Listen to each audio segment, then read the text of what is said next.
Friends, how are you? आप लोग कैसे हैं? आशा करते हैं आप लोग बहुत अच्छे होंगे। हम अपनी क्लास लेकर आ गए ईवीएस का 30 क्वेश्चन इसमें हम लोग करेंगे। समय ज़्यादा नहीं लगेगा आप लोगों का, 10 मिनट से कम ही लगेगा। ठीक है, चलिए हम लोग अपनी क्लास स्टार्ट करते हैं। दोस्तों, निम्न कथनों का पर विचार करें। सभी उत्पादक स्वपोषी होते हैं, सभी स्वपोषी उत्पादक नहीं होते हैं। इसमें सही विकल्प चुनिए। पहले का कौन सा होगा? तो पहले का आपका पहला ही होगा। दूसरा देखते हैं। खाद्य श्रृंखला में ऊर्जा का 10% नियम किसने दिया? तो ओडम ने, लिंडमैन ने, डार्विन ने, मेंडल ने। किसने दिया सर दूसरा का? तो दूसरा का आपका बी होगा, लिंडमैन ने दिया था। यदि किसी पारिस्थितिकी तंत्र से उत्पादक हटा दिया जाए तो क्या होगा? तीसरा का, तो पूरा तंत्र नष्ट हो जाएगा।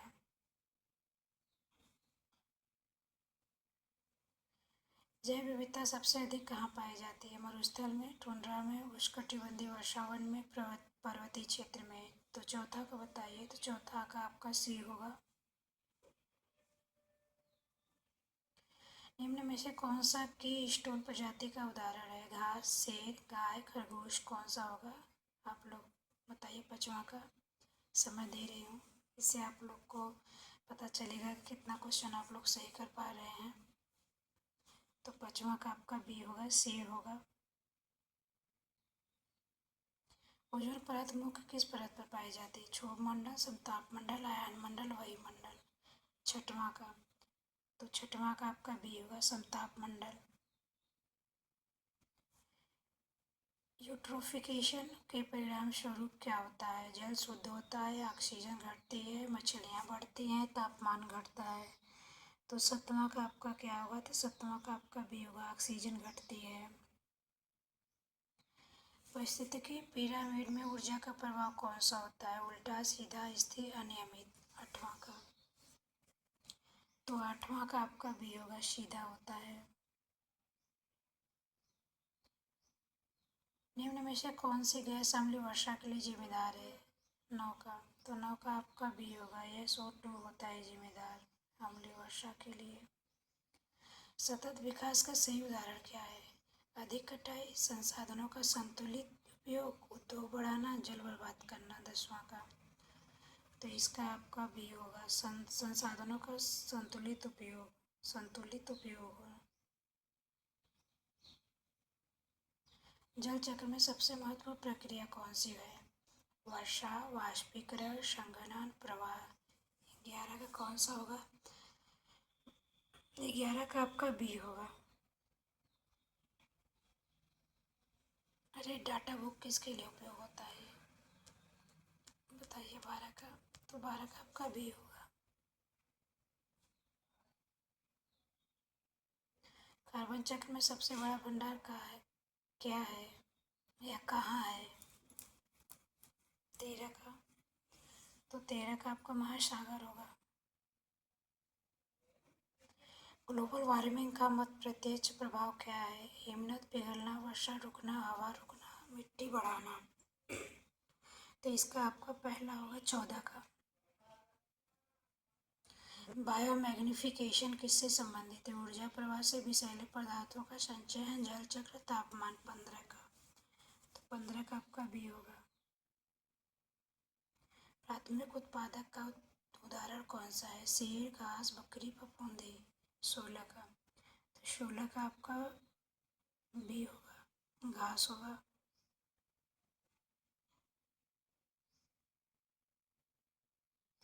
पारिस्थितिकी संतुलन बिगड़ने का मुख्य कारण क्या है? वृक्षारोपण, प्रदूषण, वर्षा, हवा। क्या है? 17 का, तो 17 का आपका बी होगा, प्रदूषण के कारण बिगड़ता है परिस्थिति। अपघटक किसे कहते हैं? जीव जो भोजन बनाते हैं, मृत पदार्थों को तोड़ते हैं, शिकार करते हैं, ऊर्जा बनाते हैं। 18 का, तो 18 का आपका बी होगा, मृत पदार्थों को तोड़ते हैं। ओजोन छेद का प्रभाव क्या है? यूवी किरणें बढ़ती है, वर्षा बढ़ती है, ठंड बढ़ती है, हवा रुकती है। 19 का, तो 19 का आपका पहला होगा। ध्वनि प्रदूषण से क्या होता है? अंधापन, बहरापन, बुखार, खांसी। 20 का, तो 20 का क्या होगा? तो 20 का बहरापन होगा, बी होगा। मृदा अपरदन का मुख्य कारण क्या है? पेड़ लगाना, वनों की कटाई, वर्षा, खेती। 21 मतलब 21 का क्या होगा? तो 21 का बी होगा। ऊर्जा संरक्षण के नियम क्या कहता है? 22 का, तो 22 का सी होगा। ऊर्जा न तो बनती है न नष्ट होती है। पवन ऊर्जा का स्रोत क्या है? सूर्य, हवा, जल, मिट्टी। 23 का आपका बी होगा, हवा। जल प्रदूषण का मुख्य कारण क्या है? 24 का, तो 24 का बी होगा, कचरा। समुद्री पारिस्थितिकी तंत्र में मुख्य उत्पादक कौन सा है? मछली, शैवाल, केकड़ा, झींगा। 25 का, तो 25 का आपका बी होगा, शैवाल होगा। नवीकरणीय संसाधन कौन सा है?